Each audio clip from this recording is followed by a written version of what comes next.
He was curious, and he went to the New York Public Library to look for clues, and he found the shock of his life.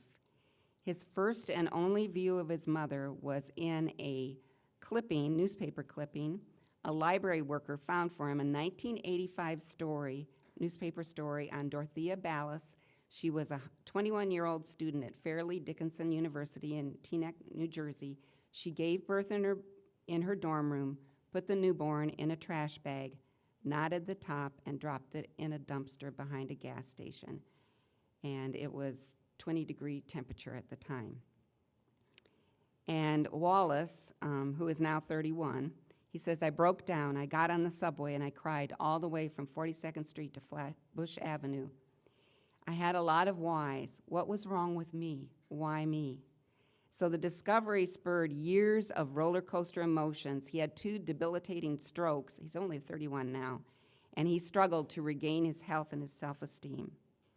And he found the reporter, formerly with the Record of Hackensack newspaper, who had covered his abandonment and miraculous survival. And so the newspaper arranged a reunion 3 decades later between Wallace and the 3 people who rescued him. There they are. So on a December day, just not very long ago, at Christmas 2016, just as frigid as Wallace's birthday on January 19th, 1985, they gathered on a now empty lot next to the FDU dorms where the dumpster stood, exchanging bear hugs and weeping with joy. And you're my hero, Wallace told Michael Randleman. Michael Randleman is the one in the black leather coat.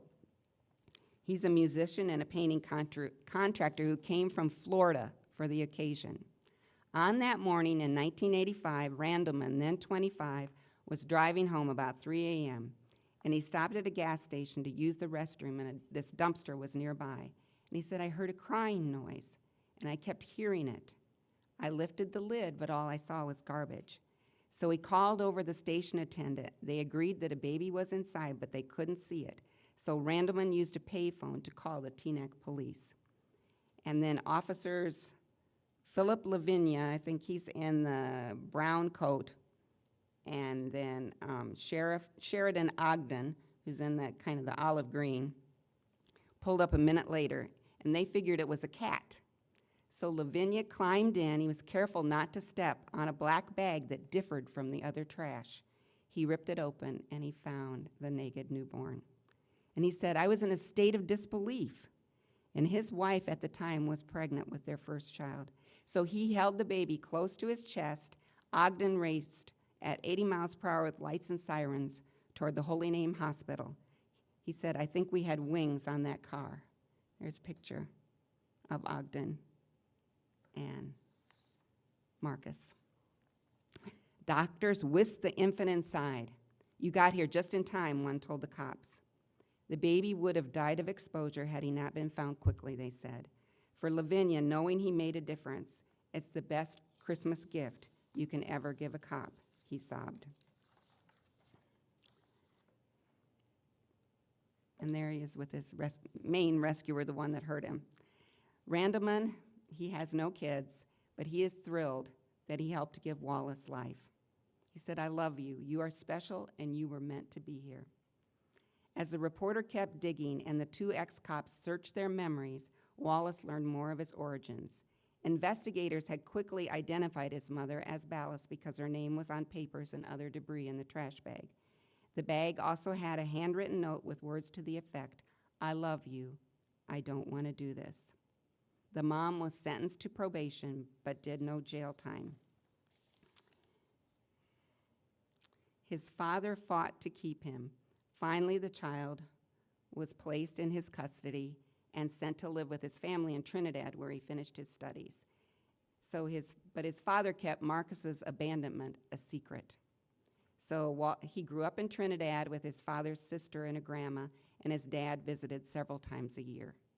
And then when he was 16, he returned to the United States to live with his dad. But despite a life full of love and laughter, he said, I always felt a void. So after he graduated from high school, he began seeking the truth about his roots, and he found the headline that jolted his soul. And I'm not going to get into all that part of the story because it's sad, because she still doesn't want to have a relationship with him. But Marcus is now married, and he has a 3-year-old daughter. And he says that he still hopes to meet his birth mom someday, and he is determined to deliver one message: I forgive you. And it made me think of this verse in Psalm 40, verses 1 and 2. I waited patiently for the Lord, and he inclined to me, and he heard my cry. He brought me up out of the pit of destruction, out of the miry clay. And that's certainly what happened. The Lord heard Marcus's cry, was watching over him, and his angels rescued him.